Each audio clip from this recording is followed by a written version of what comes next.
Welcome to the Journey 2020. I'm Charles Morris, where we come to you every Monday at 7 p.m. You know, we've been around since 2013. And as my old co-host used to say, Dr. Robinson from Robinson and Associates, our journey is from me to you, and from you to me, so we can reach a higher level. And that's what we try to do here at the Journey 2020. And we cover some serious stuff, and then a lot of times we have a lot of fun here on this show. And for those who've been watching the show for a while, as you know, on the third Monday of every month, we have our very own Kathy Meeks. She is from Robertson and Associates. She's a clinical psychologist and also a sex therapist, so we have a lot of fun with her as she tried to educate us and to also teach us and for us to get past a lot of the myths that we have grown up with and to better educate ourselves and to better get to know ourselves as well. And to work on having a healthy relationships, not only with your partner, but probably having a healthy relationship with yourself. And if on the fourth Monday, if Kina Kruma is not available for Young Fathers of Central Florida, which is a great organization who has 9 programs who help young fathers as young as 12 years old on up to about the age 27 to step up to the role of being a father and being responsible.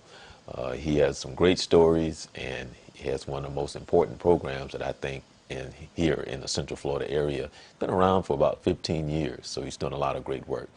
And if Akina Kruma is not here, then we have our own life coach, which is Regina Johnson. And she helps us with our finances, help us raise our credit scores. She tried to help us better understand how we have some bad spending habits and maybe some bad habits, period. And she helped not only yourself but couples get through their troubles when it comes to their finances and to try to do a better job and also teach you the importance of saving and having something put away for the later years. So that's all right here on the Journey 2020. We're on Twitter, Periscope, and Facebook. So we ask that you please subscribe to us on the YouTube channel. Make sure that you hit the like button. You know, that's what we into the social media. And you know, here on the Journey 2020, in my circle of here, you know, I came to Orlando in 1981 and was going to school and everything. And I've been around for a while, and I've learned some things about the Orlando area.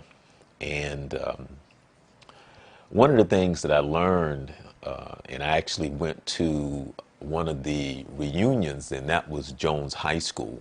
It was a class, I think, of 63. So I learned even more about Jones High School and its tradition and the history. But there's also a school in Jacksonville who has the very similar story of Jones High School, but it's the Jones High School of Jacksonville, but it's Stanton High School. And I have with me Miss Neal, Beverlye Neal. I am so happy to have you on the show, especially when I looked on your Facebook page and saw you went to Stanton High School. I was like, oh man, a real trooper, because understanding the history of Stanton High School, very similar to Jones. Welcome to the Journey 2020. How are you? Hi, how are you today? Oh, I am well, and thank you for taking the time to come on the show. Listen, I was on your Facebook page, and the thing is that I actually been knowing you for a while. And Yeah. I looked on your Facebook page and I saw Stanton High School, Jacksonville. I had no idea that you were from Jacksonville and that you went to Stanton High School, because I'm from Jacksonville as well. My oldest brother and sister went to Stanton, and I can remember my sister had to be about in the 11th or 12th grade, and they were having the band, I guess, you know how, I don't forget what the situation was, but it was parade. And Stanton band was in the parade, and I guess she was supposed to be looking after us, and we was with her, but I was too busy trying to follow her or chase her because she was running down the street along with the band. So I had to try to, and I That's remember what this we as a did little back kid. during that. Yeah, I mean, I was a little kid, and she was all excited, and she wasn't paying us no attention, by the way. She was just into this band. Well, for those who know, that's how we are. But Yeah. she was, but I will always remember this as a little kid, and that was my first experience of the parade and watching a high school band and seeing how excited my sister was, and I just always remember that. But give us a little history on Miss Neal and Jacksonville and Stanton, because, like I said, for people who are not in this area, Jones has this history, and it was the only school that people of color could attend, and that was from first to 12th grade. So there's a lot of history here with Jones High School, but there's also the history of Stanton there in Jacksonville. Well, certainly. I'm a My mother and father attended well, not New Stanton, attended Stanton The High old School. Stanton, the old Stanton. Old Yeah, Stanton, yeah. And for a while, the old Stanton and New Stanton they coexisted together because the old Stanton was eventually a vocational school, right. and New Stanton was all academics. And I I just had great years at Stanton. Um, my classmates, one of my classmates' mother told me, she said, "You all are not like classmates. You all are like a family." And and I think about that today because we have one of our members who more or less manages our Facebook page, and she keeps up with the birthdays, anything significant in the lives of the classmates. She keeps us posted. So, and I just want to give a big shout out to Betty Williams Davis for being that person to keep us grounded and keep us informed. Because it was in my class, it was 465 of us who graduated. Wow. So that was a very big class. And we have great participation now when events happen, when we're in the years now we're beginning to lose our classmates, and when we have any kind of this demise or something, she's always there to notify us, keep us informed. And then every time somebody come to town, I know when I go to town, the classmates always get together and we go out and just have a ball. So it's just been a good relationship even after 50 plus years of graduation. Well, it's funny that you would say that, because as you're sitting here talking, and I'm thinking back about how it is when it comes to high school, and then as you were speaking into it, how all of that, I mean, high school is high school, and is something that is everlasting. But then as I'm thinking, because and it's funny because a few months ago I was thinking that, hey, can you believe it?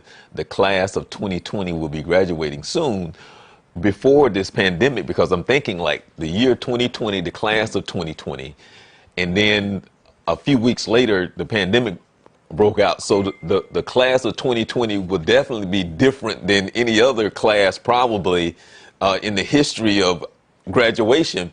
But the idea that it's like, well, you graduate, and then as you get older, you start to come closer and closer together.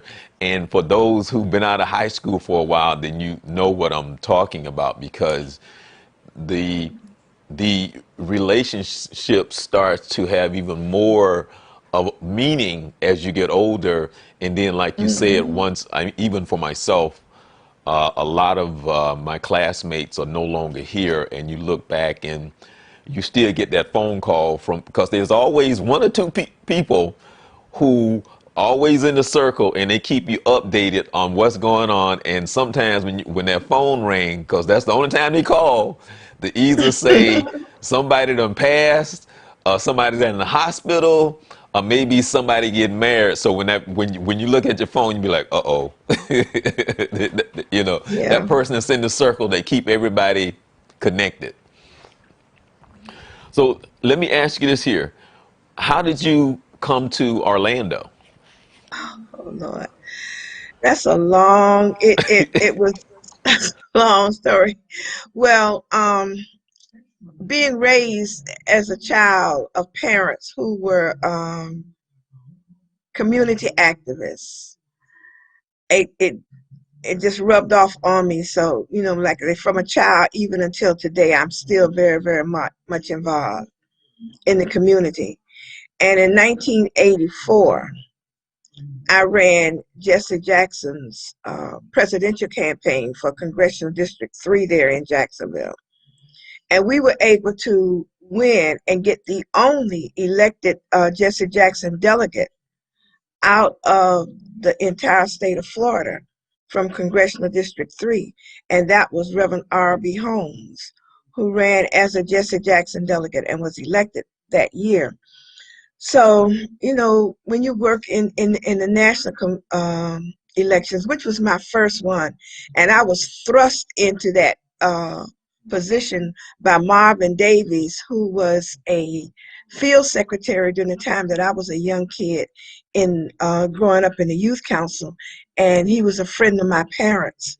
So Marvin came to me and asked me would I run, and he said, we got everything ready for you. You don't have to worry about doing anything. That was my first time ever stepping out, doing something of this major significance.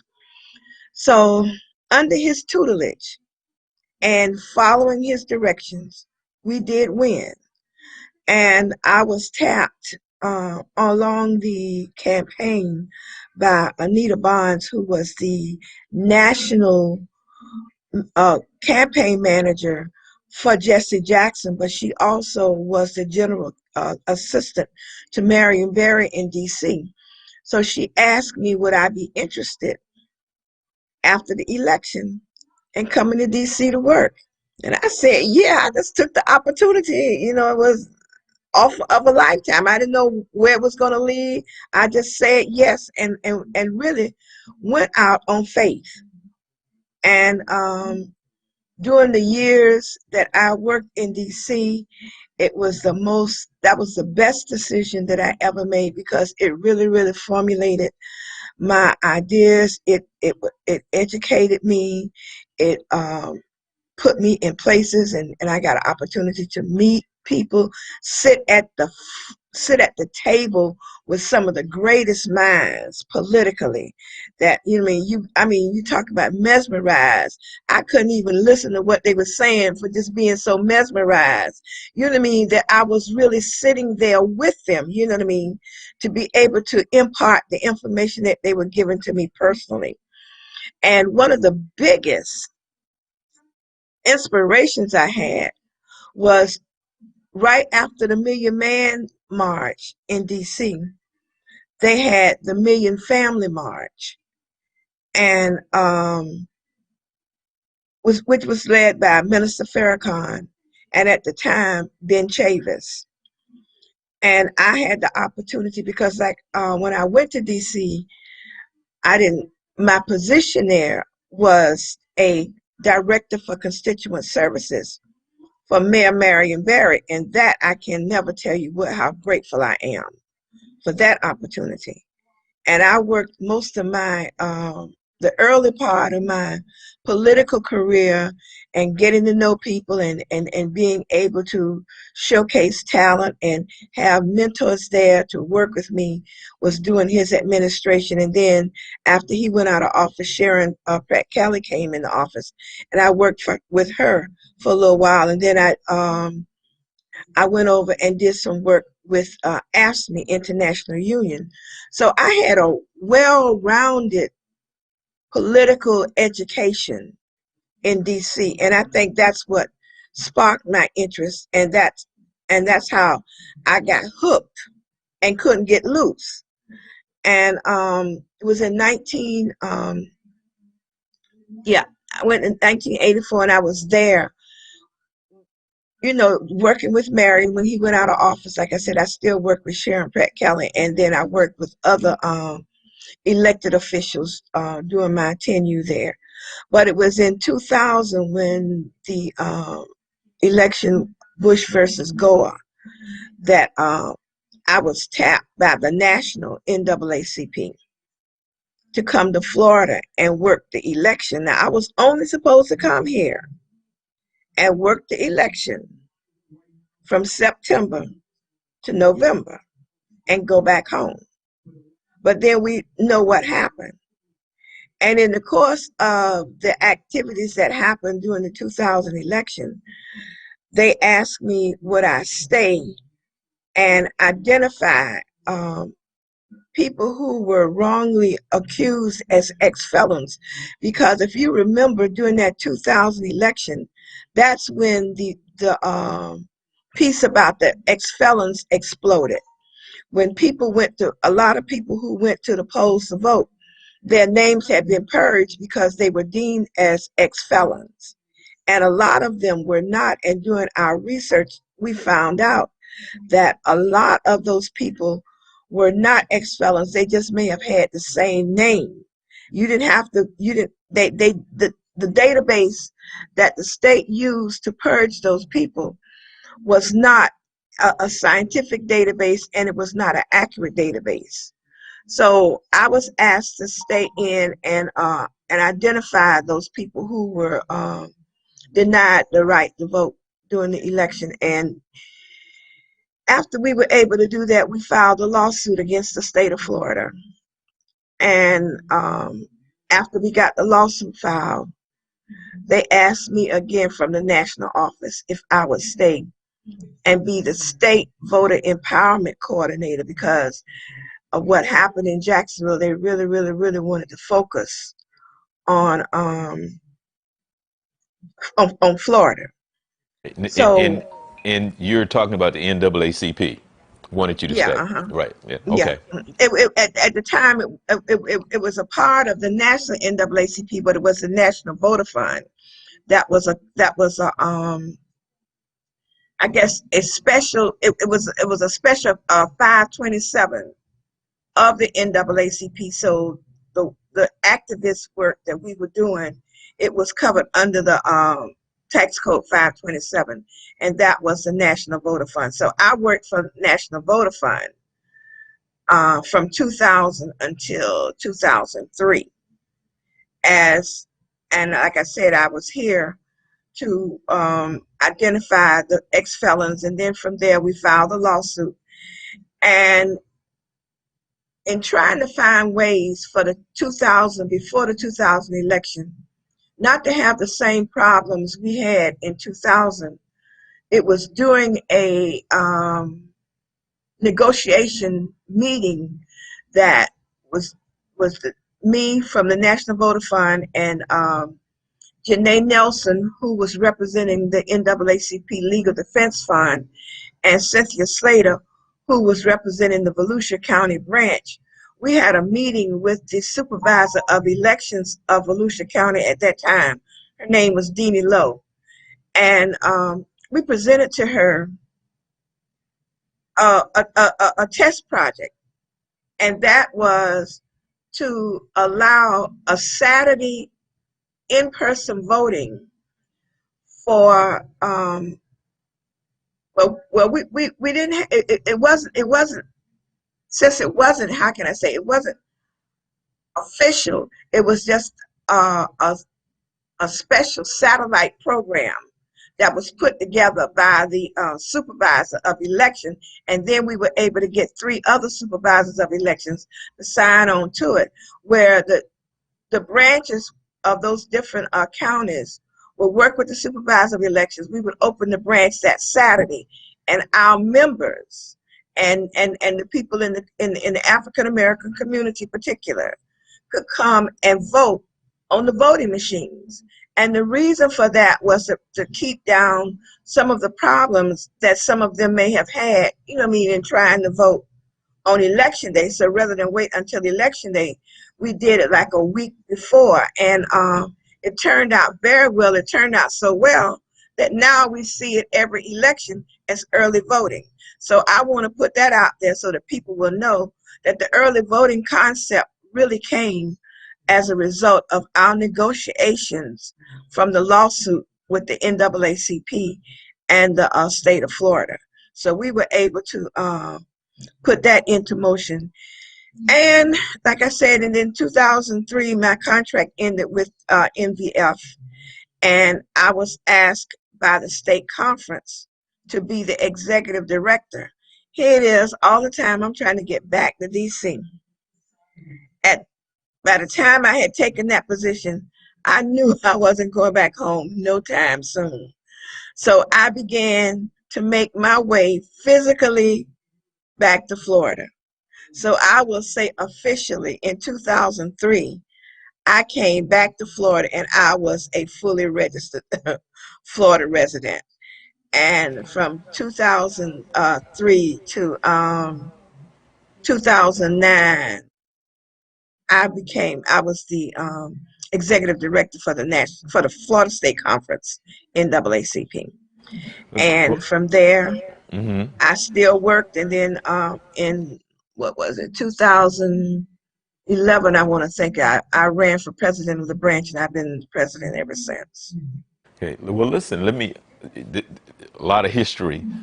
I should be asking you when your book is coming out because I know there's like 3 or 4 books in there somewhere. Yeah, but there's so many questions that I have. I don't even know where to start when I'm thinking about the voter suppression, the whole concept and the idea of the fact that whatever party is trying to keep voters away. And I'm asking, how has that happened? How do they go about not letting us vote? What are some of the things that they do so our vote will not count? What are some of the things that they do? I'm glad you asked because, I always use this scenario that a coach does not let a player go out on the team to play a game unless he knows the rules. The rules of playing the game are so important. And that has been our problem, especially in the African American community. We will complain, but we don't want to put the sweat equity in it because people can come to us and give us any kind of excuse as to why we don't need to try to help ourselves. And I look at the time that civics was taken out of the curriculum. When I was a student in school, civics wasn't it wasn't a selective course. It was a mandated course. In ninth grade, everybody knew you were going to take civics. And that's where we learned about the government and what the government is. And because so many people don't know what the purpose of the government, why we have a government, they don't understand the value of it and what you need to do to preserve it. And not only that, but it's not something that it's not a handout. It's an action item that you have to action that you have to be participant in I don't I, because I don't want to cut you off, but I want to ask you this question. I'm sorry to cut you off. But do you think that that was taken out purposely for that reason, for us not to know? absolutely. Okay, all right. Abs- Okay. I just I want you to mean, say that. That's what. oh yeah. I mean, I'm no, no. Like they say, education is power. And the Bible verse that says the people perish from lack of knowledge. And we see it every day. We see our communities going down. I mean, just look at what's happening right now with this virus. Anybody in their right mind who love themselves, if I see 1 million people catching a cold, I'm going to get out of the way and protect myself, because you don't know the severity of that cold. You don't know what how it's going to end, how you're going to end up in terms of a quality of life. You know what I mean? After that cold, I'm not going to even equate it to the seriousness of the virus. I'm just saying something like a cold. When it's flu season, you see everybody walking around with warm clothing and they are covered up. And most importantly, people cover their heads. You know what I mean? Because they say that's how, your head is open, and that's how the cold, whatever the diseases are, they can get in through your head. But my thing is, nobody have to tell me that. I sit and I read and I see enough that I love me enough to know you don't have to tell me to look after myself. I take care of myself. So I'm just saying, sometimes the common sense just goes out the window because we're listening to what other people say as opposed to sitting down using the brain that God gave us and the talents that he gave us to think for ourselves. And it's the same way when we talk about our voting. We allow people to come and tell us what works for them and what's not going to work for us. And we sit back and take them at their word. They don't look like me. They don't live where I live, and they haven't gone through the experiences I've gone through. We as Black people, we are, I don't want to say, trying to think of a soft word to use. We're victimized because of perception. Not necessarily that it has to be that this is who you are or this is how you live, but just the fact that you are African American, you fall into a certain categorized lane of people. This is you know what I mean. These are the things African Americans do, and this is how they live, which is not necessarily true. I lived in Jacksonville, and we had people that lived in the projects, but they weren't ghettos. You know what I mean? It was just that those were working people. I didn't live in the projects. I lived in a middle class neighborhood. But still, my friends that lived in the projects, they were my friends. And because we were all out there working for the same values. And that's another thing that we have allowed to happen in our community is, and I'm sure Charles, like you said, your sister was in charge of you, probably because your mother was working to take you to the parade, and your sisters and your brothers who were older were the ones who were able to carry on the values that your parents taught to them. They were able to impart those values into you. But now you don't have that. The whole village the village has been crumbled. It's been bulldozed, and we don't have that village anymore. I was on a Facebook conversation with some young people, and they were wanting to know, well, I don't want my children to go back to school, but I got to go to work. And I told them, I said, what y'all need to do? Look and start rebuilding the village.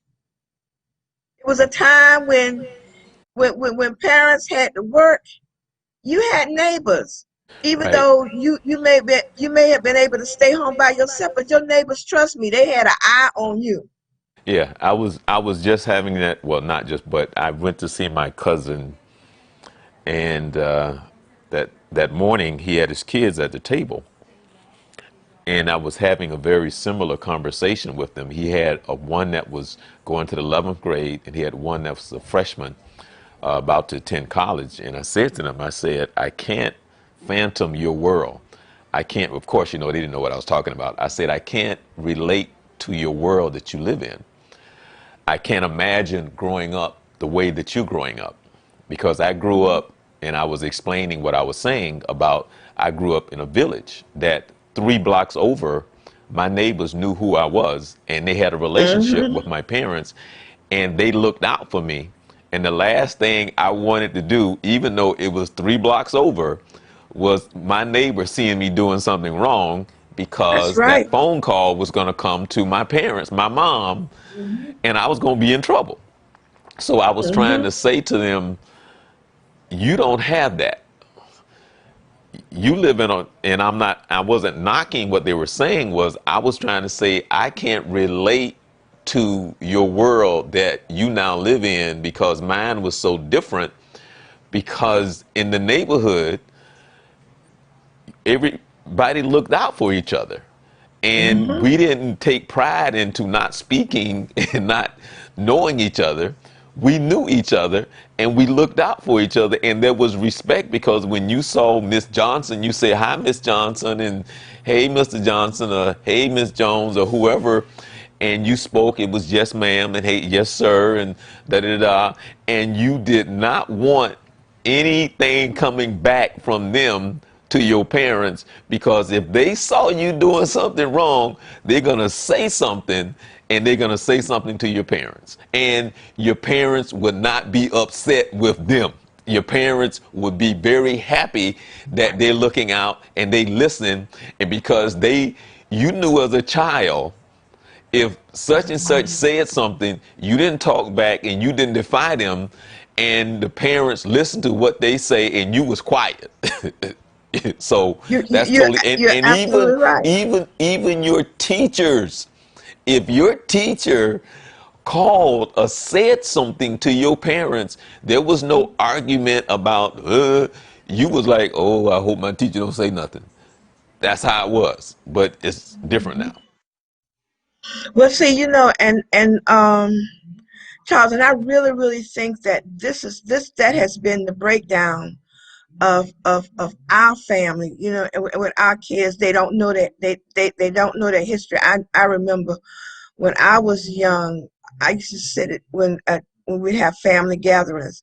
I used to love to sit and listen to the elders tell stories. They used to get around and tell stories about what they did when they were kids.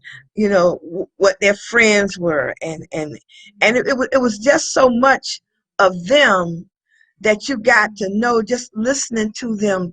What I mean, tell the stories. And we have got to everything that we had, everything that we did back in those days weren't all bad. And I hear people say, well, I don't want my children to come up like I did. But look at the person that you became, you know what I mean, from the community from which you came. And why not want your children to have the experience? Maybe you had a hard time, but that's what made you the person that you You, are today.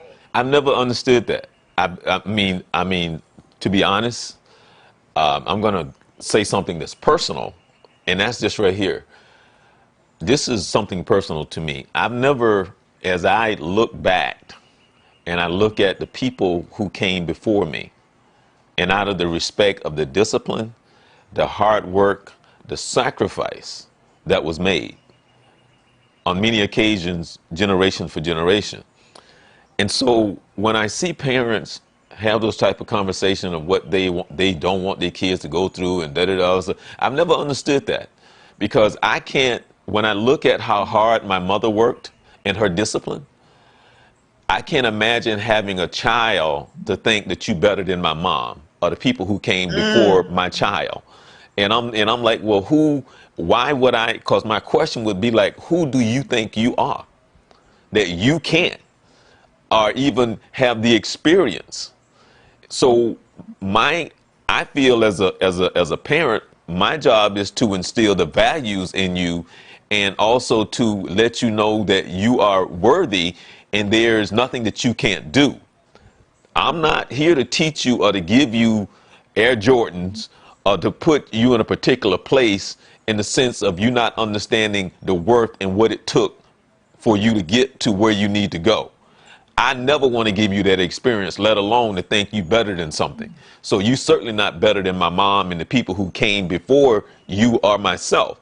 So when parents get into that, whatever that is, I don't get that, because that is what builds you, and you understand the worthy, I mean, your self-worth, what it takes, and nothing is given to you. You earn it, so you value it. But that's just me personal. So I just wanted to share. But I think that has been one of the worst teardowns of our values. that that we allowed to happen. And especially, when you were saying about the respect for your elders, I I remember growing up as a child that my mother was a school teacher and my father was a letter carrier, so they weren't they weren't all home at the same time. They were home at different times. And then there were times when I got older that I was able to stay home without any supervision. But before I was old enough to do that. I knew that if I went to school and my mother didn't pick me up or somebody didn't pick me up, I had to go to Miss Johnson's house. That's across the street. When I go to Miss Johnson's house, the first thing she tell me, okay, she made sure I had something to eat and I did my homework.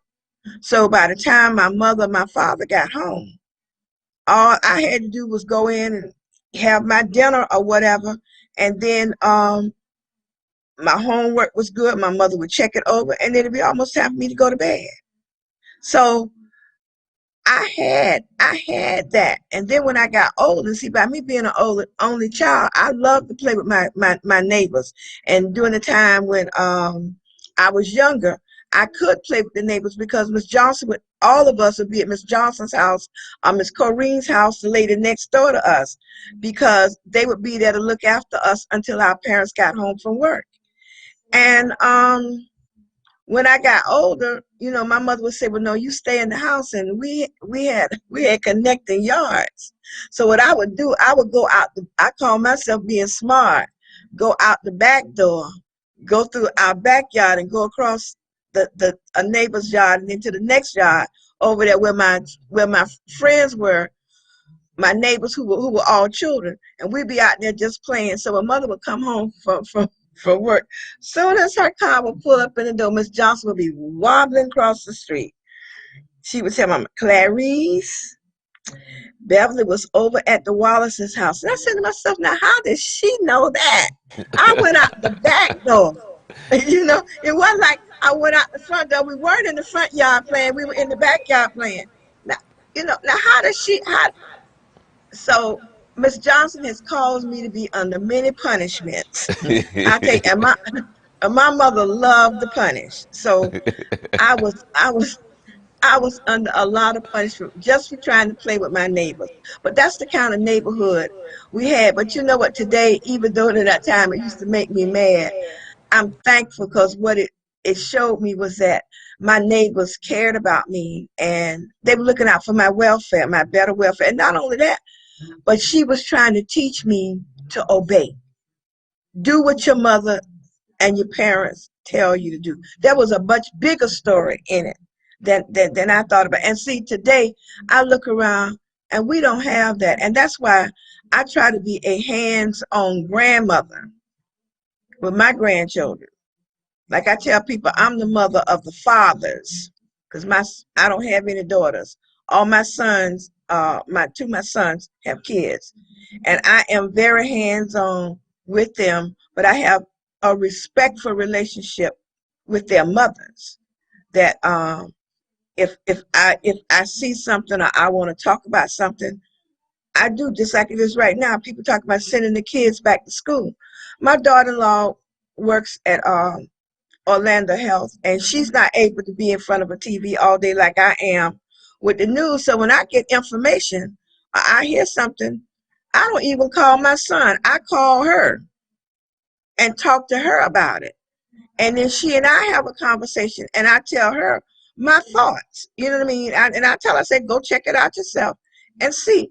And she did, and that's when we came up with the suggestion about what we're going to do for my grandson when he goes back. When they open up the schools, he's not going back into the schools, and we have a plan that we're going to use. But again, we're building that village for him.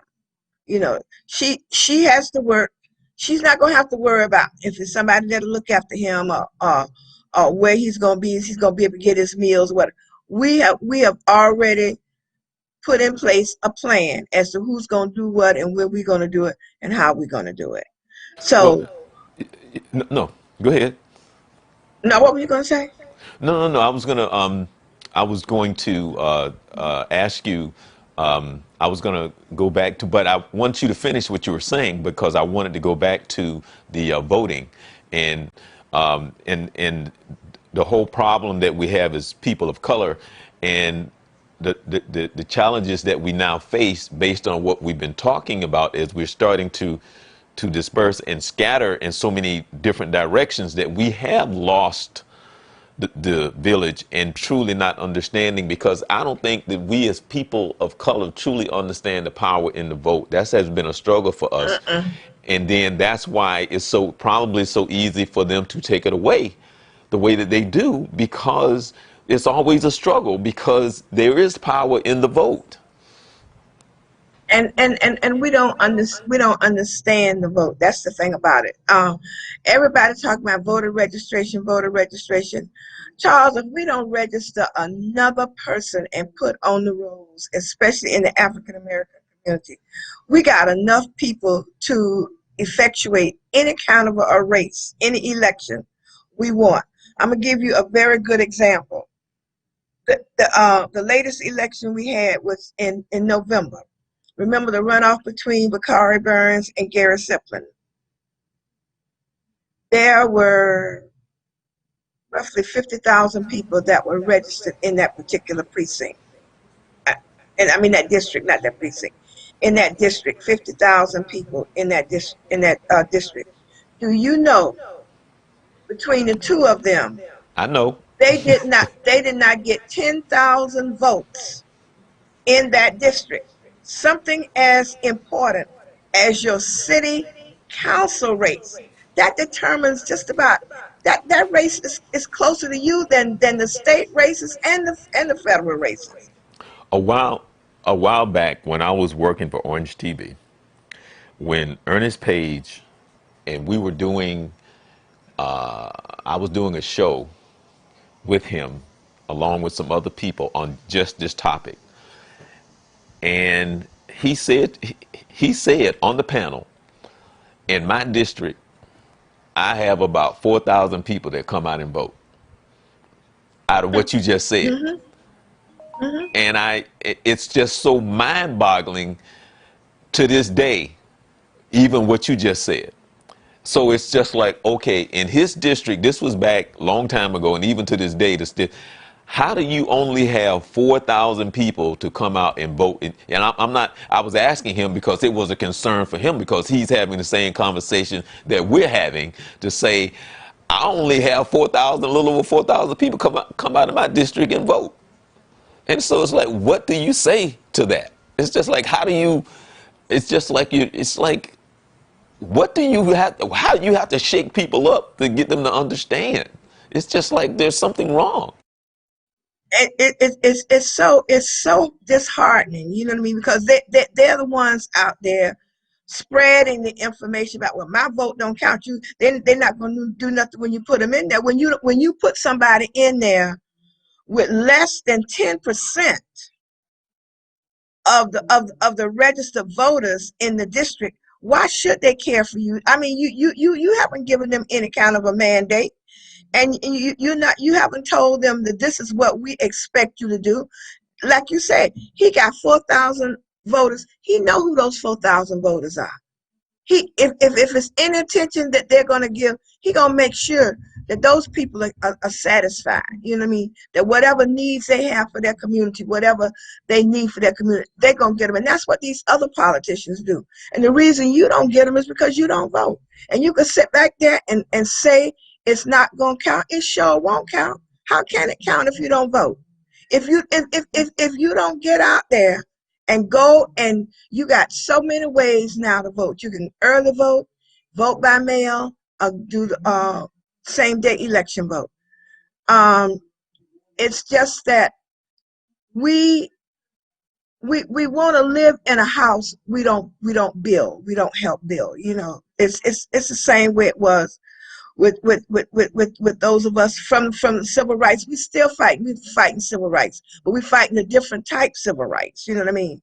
It's no longer covert. It's overt. You know what I mean? It's out there, and because they know that you are not voting. If you voted in record numbers, Charles, it's no way that they can steal these elections. Yeah, and it's funny. But, I had a gentleman on here who has a book out, and we talked about this. And the book is called "You Can't Withdraw What You Didn't Deposit," and we're always That's trying right. to withdraw something that you haven't deposited. So Right. you're going in there trying to pull something that you didn't put in. Then you look in there. I don't understand. Well, you didn't put this in there, but you're trying to pull it out. So, in understanding what that means, and the idea, and that even now, because what's coming up with your president and the what he's talking about with all the fraud and mail, and it's going to even be more of a challenge because they're going to do what they going to try to do. And so and like yourself, trying to educate us and have to fight this battle because we're on the battlegrounds. So how can we better help fight this battle? We need to, like I said, we need to know the rules. We can't go um into this game playing it like from our gut. You know what I mean? This is not gut. This is not gut politics. This is real live politics. And if we don't get this one right, a lot of us gonna be in the world of trouble. And I mean, you haven't seen nothing yet because they sitting back just waiting to give this crazy man another 4 years in there, and they're gonna wreak havoc on all of us. And like we have a slogan at the NAACP: vote because your life depends on it.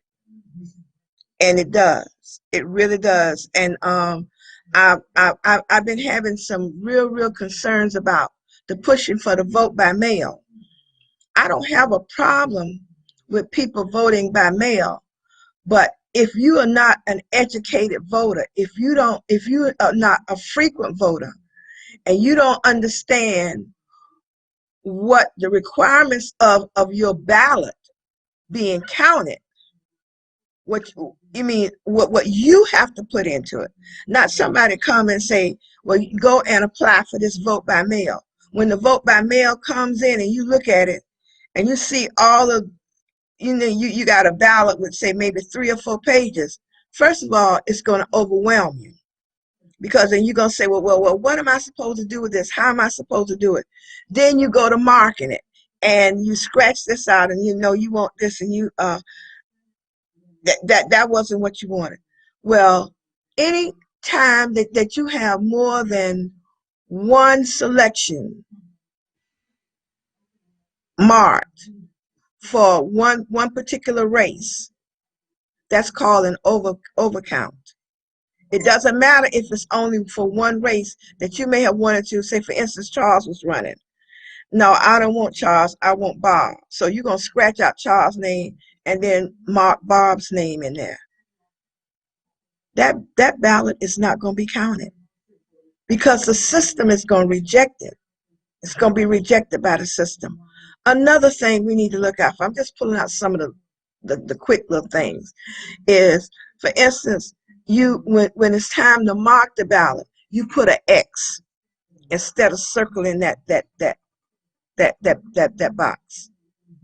The system isn't going to take it.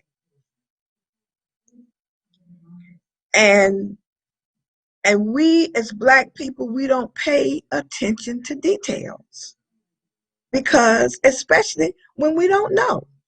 We don't, you know what I mean? You think, well, I should be able to scratch this out. But see, if you were at the polls and you mismarked your ballot, they would call that a spoiled ballot and give you another ballot. If you were at the polls, you can get another ballot.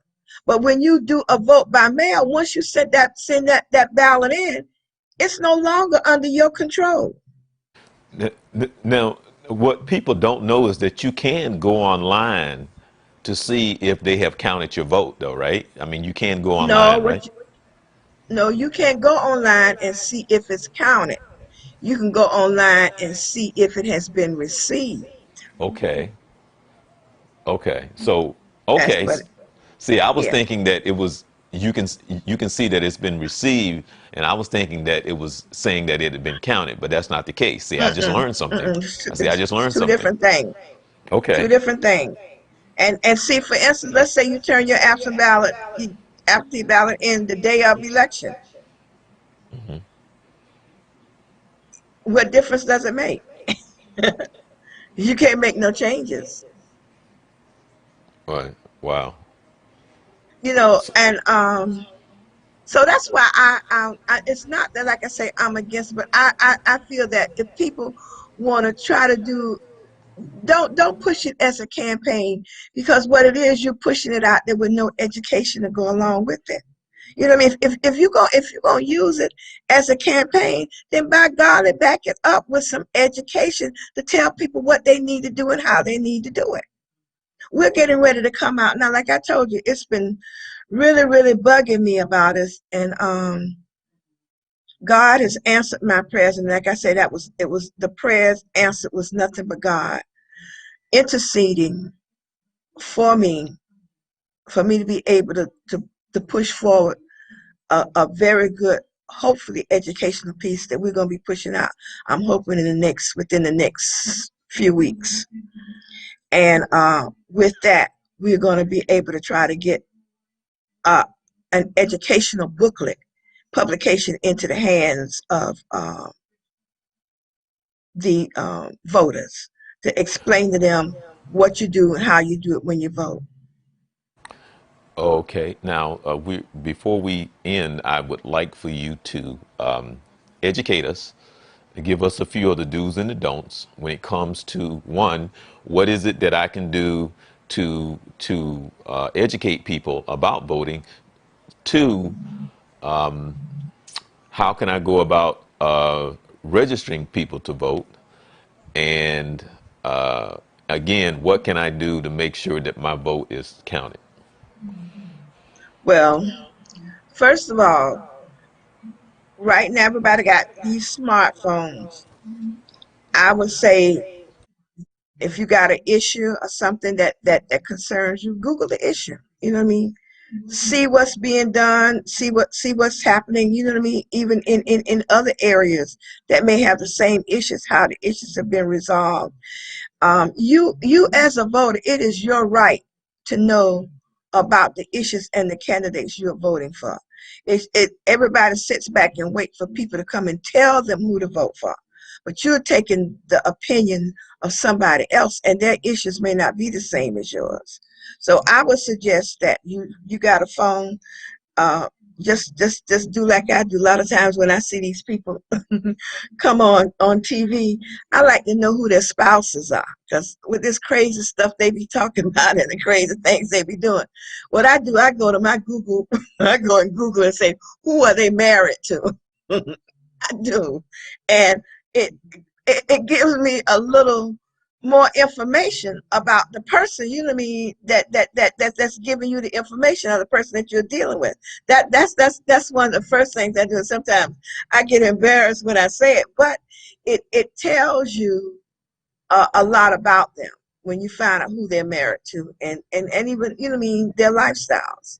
So it's so much that you can find out about a candidate, about a person, and we just need to be more educated, and we need to try to start educating ourselves instead of relying on people to come and give us their opinions of who they want to vote. Second of all, people can register right now um, online. I would not suggest anybody, unless you really, really know that person, to do any face-to-face voter registration. That's the only downside to voter registration right now, is if it's going to be done effectively, it should be done face-to-face, because in the books closed on July 20th for the August 18th primary. And in this primary, in order to vote for a state, a federal, and even some of your local candidates, you have to be registered with the party. And in Florida, Florida is a closed primary, which means it's mostly either you're registered as a Republican or Democrat. And on the voter registration form, all of the areas that are highlighted that must be completed in order to have that application process, they are all highlighted. But for the affiliation with the party, it's not highlighted. And unless somebody brings that to your attention, if you don't fill it out, then what they're going to do, they're going to leave it blank and they're going to put you in as an NPA. That's a no party affiliate. And when you go to the polls to vote and you are an NPA, you are not going to be given a ballot to be able to vote for any of those people that are running for office. And that's an educational piece that really, really, really needs to get out. And I'm really, really, really surprised that the Democratic Party didn't pick up on that, because that's an easy win for them, because most of the people who are MPAs, when they change the Democrats. But you know, I'm not active with the party. I don't have any say so in the party, but I'm just saying that this should have been something that they were looking at, and they should have been looking at this a long time ago. And then the other thing to people about voting: vote early. You have 12 days, especially here in Orange County, from August the 3rd to August the 15th to vote early. You have over 21 sites in the county. That means you can go to any of these early voting sites and cast your vote. You don't have to be live in that precinct, and you just go and vote. And what I normally do, I tell people, when you, just like it is, they tell me, well, the COVID-19, I say, well, do just like you do when you go to the grocery store. When you go to the grocery store, you got certain areas you can stand and certain areas you can be. It's the same. It's going to be the same way when you go into the early voting sites. You're going to be distanced and you're going to be sanitized. Take advantage of the early voting. Go vote early. Go in the mornings. They open up at 9, and I think they open from 9 to 7. I would say between 9 and 10:30, you walk into any of those early voting sites and you can walk right in, get your ballot, vote, and get right on out. So this is what I'm suggesting that people do. And I'm saying this, if you can, even if you have requested a vote by mail ballot, you can always surrender that ballot at the early voting site. Now, if you get it on election day, you can't surrender that ballot at the polling place. You must take it to the supervisor of elections office in order to surrender if you're going to vote. So much So information, but so important to hear. And I still am baffled by where we are mentally, emotionally, when it comes to how we see ourselves in the seat that we sit in, when it's so very important, because people talk about the last, election when it comes to the presidency, and knowing the reason is that people just didn't vote. They just didn't come out to vote. And people not understanding people didn't come out to vote. It's so important that you come out to vote. So and you know what else, Charles? what's that? Thing about it is they're talking about people's negatives, and they don't like this person. For me, a political candidate is not somebody that I like. Uh, uh, I mean, that there are people that I don't particularly like or care for, but they have something to offer, and I'm going to sit down and get that information that they have to offer. Now, what you need to do is, if you got two candidates and you really don't like them, but what you need to do, instead of putting yourself out and say, I'm not going to vote for either one of them, then you are losing out, because you are not having a say so in the final outcome. You know what I mean? If just like it is with somebody, when you're taking a vote and somebody say, I abstain. Every time I go to a meeting and I hear, especially these leaders say, I abstain, I almost go through the floor because abstentions, whether you know it or not, they when you look at the whole total, they're going to go with the majority. They're not going to that abstentions are not out there as a vote. It's a neutral vote, so it's going to go wherever the majority of the votes go. So you didn't cast a vote, but your vote was still counted. I mean, so to speak.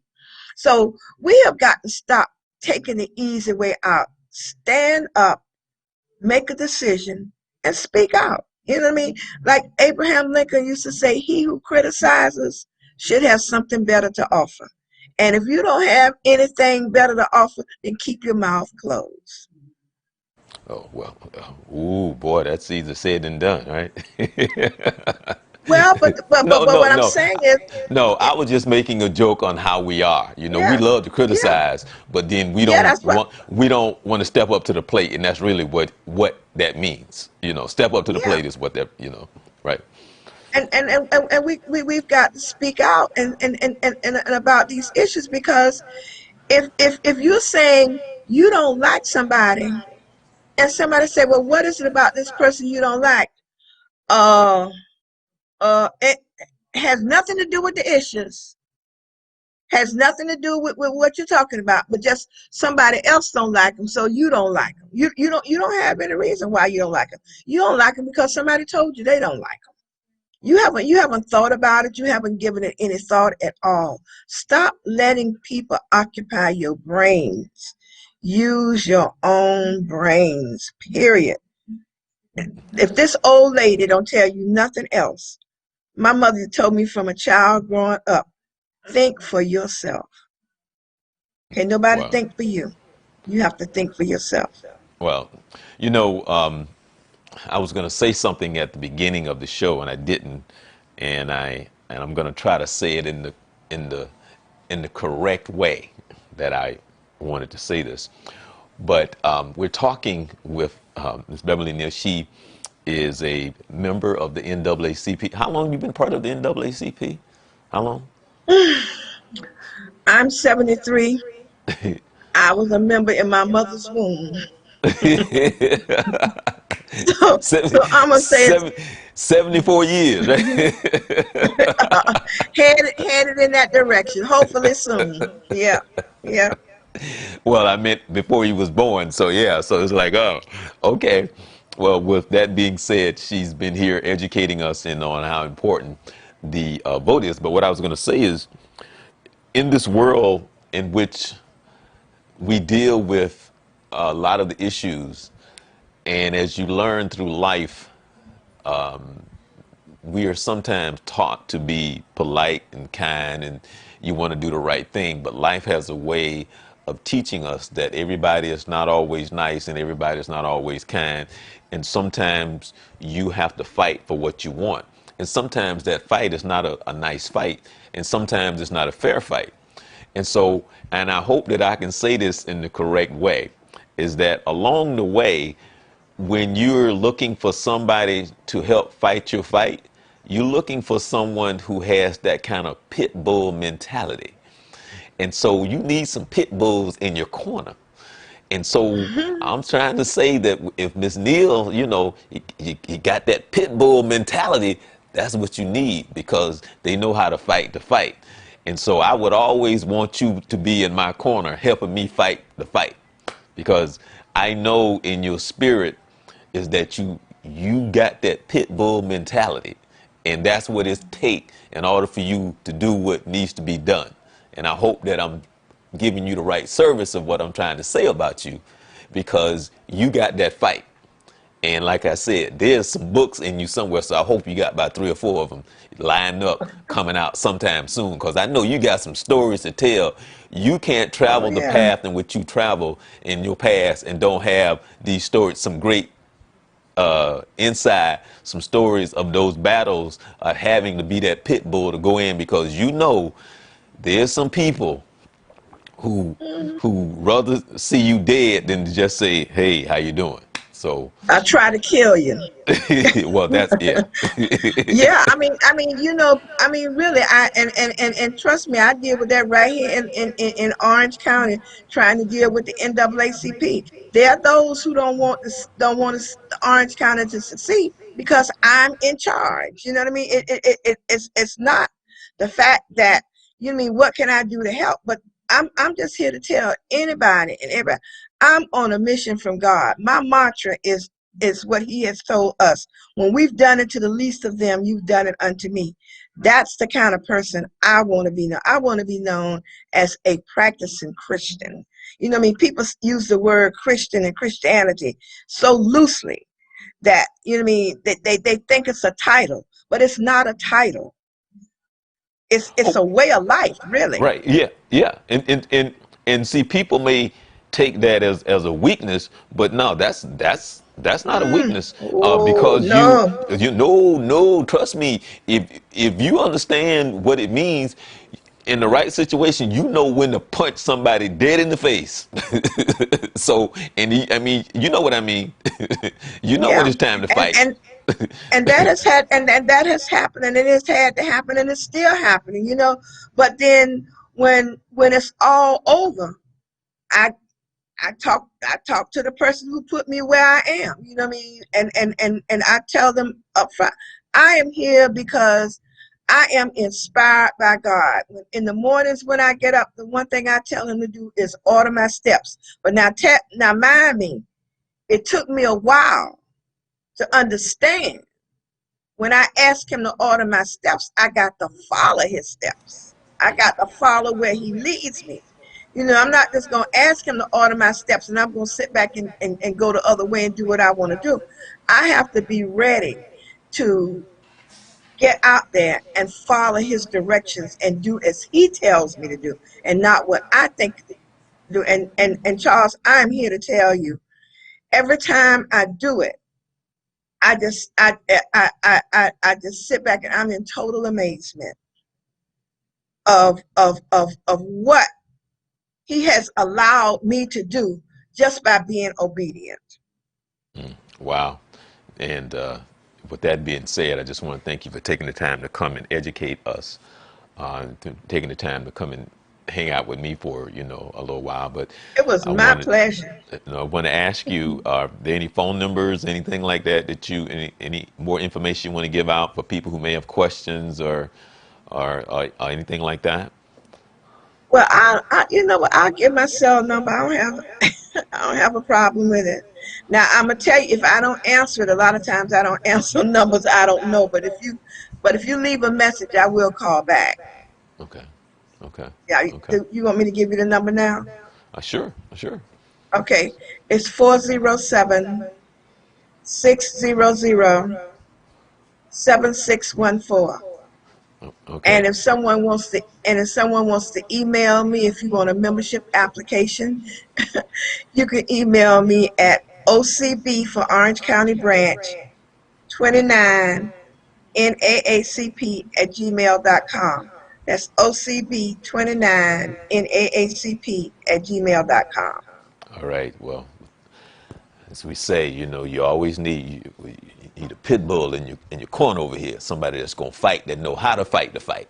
That's so important. Some of us want to fight, but we don't know how to fight this fight. And through experience and passion and just wanting to do the right thing, and like she said, she asked God to, guide her, and she's obedient, and that makes all the difference in the world. And again, I feel your passion, and I'm gonna be the first one to buy that book as soon as you let us know that you've written that book. So, I got to be able to retire so I can get the thoughts together, but don't look like it's gonna be no time soon. No, well, maybe I do like your president. I get a co-writer. we'll I get a see. ghostwriter. Well, see, let me put it to you like this right here. Because of what you do, and because you do what you do, you will never retire. That's just not going to happen. When you do what you do, you don't retire because there's always somebody tugging on you because we're going to always need you. Always. always. Well, That I'm hoping not. I'm hoping that I will be able to get somebody that I can train and feel confident with. Just you know, share my experience, and somebody who wants to learn how to do this work. I would be more than happy to step aside tomorrow. Because we need younger people, and it's really not fair even to me to be able to have to sit up there and be the one always doing the work. But I'm willing to share it. Trust me. Anybody who feel like they want to help, I'm willing to share. okay? Let me. I mean, you know what? I was going to say we were going to get out here, but let me ask you this before we leave. What do you see and how do you feel about the uprising? What's been going on in the past month or so when you've seen people out in the demonstrations? How did that make you feel, and how do you see that? Well, it kind of reminds me of the 60s. As a matter of fact, I was talking with Rodney Hurst at the time. Rodney was the youth council president in Jacksonville back in the 60s for Axe Handle Saturday. And if I could just put this plug out for him, he wrote the book, It Was Never About a Coke and a Hot Dog. But on the 27th of August was the day that it's a commemorative day for Axe Handle Saturday. This would be the 60th anniversary, and they were planning to do a celebration in Hemmings Park at noontime on August the 27th. Well, anyway, Rodney and I were talking and about what was going on, and I was saying to him, I said, the 60s, the riots of the 60s, most of it was done by young people. But the difference, Charles, was we had mentors. You know what I mean? We didn't just decide, well, this is what we're going to do. You know what I mean? We're going to jump out there. We're going to, no, we had we had mentors, and they were our NAACP adult chapters. Rutledge Pearson, Earl Johnson, a lot of those older people who were from, the adult unit were advising the young people what to do. As a time during that time, Rutledge Pearson was the advisor for was over the youth council. So what I see is the energy is good, but I really, really think they need seasoned people to help organize them. People who are accustomed to doing real organizing, you know what I mean? No, knowing what it's going to take, you know what I mean, down to the licking of the stamps, you know what I mean? People feel like, well, we don't have to lick stamps anymore. Yes, you do, because everybody don't get email, you know what I mean? And you still have people that you need to contact. So I'm just saying, you need to know how to bring all the components, you know what I mean, to use old school meet new school. And, with the two merged together. But the other problem I have is a lot of these young people, they don't want to listen. They think they know it all, and you just can't tell them nothing. You know what I Yeah. mean? And people like me, I'm methodical, because I know what works, I know what has worked, and I know what will not work. But you know what I mean? They don't want to say, come and let's sit down and talk about it. No, they want to jump on social media and text you or email you. But sometimes it does not hurt to pick up the telephone and let's just Yeah. have Yeah. conversation. You know what I Yeah. mean? That is And this so. is what, Yeah. No, I'm sorry. I'm sorry. Go ahead and finish. no, but I'm saying that's what I try to tell the younger people that I'm dealing with now. I tell myself, listen, when you put something in an email, you don't know where it's going to go. You don't know who's going to get it. You don't know who they're going to send it to. So you got a lot of, information that's out there. You don't know whose hands it's going to even fall into. One thing that I learned in strategy, and the one thing Marion Barry used to say all the time, forewarned is forearmed. If I let you know I'm coming for you, then you're going to know how to prepare. And that's and if we're gonna be strategic about what we do, we need to be able to sit down with a core group, put the strategic plan together, then take what you need to go out to others. But there is a part that is kept very secretive among a core group of people. You can't let everybody know your plans because they're going to certainly do whatever they can to try to sabotage it. And everybody is not for your cause. And this is what we have to understand. And we have to we just got to get back to being more strategic. You know what I mean? All right. All right. This Beverlye Neal, um, spending a little time with us and sharing her passion and the seriousness of understanding the power in the vote and some of the challenges that we face. And you know that you're going to have to come back and when it comes to election time, so we can kind of get the wheel spinning even more so, and probably have some updates as well, Absolutely. and some do's and some don'ts. And just to let you know, you got an open invitation to just pick up the phone and say, Charles, I want to come on the show. That's anytime. That's anytime. So I'll be I looking appreciate forward that. to close to November. So hopefully sometime in October, or even before then, you can come back and educate us and help us along the way. That would be my pleasure, and it's something that's most needed. All right, Miss Beverlye Neal, and she is part of the NAACP. Been working hard, and she's been doing so for almost 74 years. Almost. With that being said, thanks everyone. This is the Journey 2020, where we come to you every Monday. And make sure that you subscribe to us on the YouTube channel as well as hit the like button. Everybody be safe, use some common sense. Don't listen to them people out of DC. You better have some common sense. Keep your distancing. Make sure you wash your hands. And again, use common sense. This is the Journey 2020.